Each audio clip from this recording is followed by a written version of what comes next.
महाराष्ट्र की पावन भूमि पंढरपुर में भक्त पुंडलिक की कथा अत्यंत श्रद्धा और भक्ति से सुनी जाती है।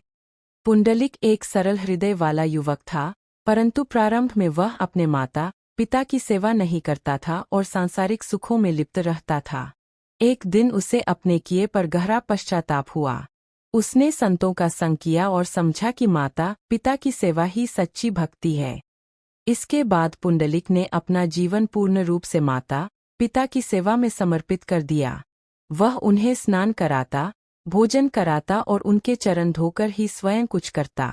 पुंडलिक की निष्काम सेवा और भक्ति से भगवान श्री कृष्ण अत्यंत प्रसन्न हुए। वे स्वयं वैकुंठ छोड़कर पुंडलिक को दर्शन देने पंढरपुर आए। जब भगवान उसके द्वार पर पहुंचे, उस समय पुंडलिक अपने माता पिता की सेवा में व्यस्त था।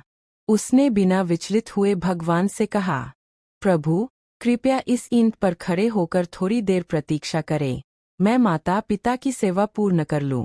भगवान श्री कृष्ण ने भक्त की बात मान ली और ईंट पर खड़े हो गए, हाथ कमर पर रखे। यही स्वरूप आगे चलकर भगवान विट्ठल के नाम से प्रसिद्ध हुआ।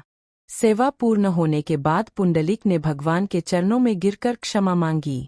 भगवान ने उसे वरदान दिया कि वे यही पंढरपुर में निवास करेंगे और जो भी भक्त सच्चे मन से माता पिता की सेवा करेगा, उस पर उनकी विशेष कृपा होगी। तभी से पंढरपुर भक्ति, सेवा और समर्पण का महान तीर्थ बन गया। कथा का संदेश: माता पिता की सेवा सबसे बड़ा धर्म है। सच्ची भक्ति कर्म और सेवा से प्रकट होती है। भगवान भक्त की भक्ति के आगे स्वयं झुक जाते हैं।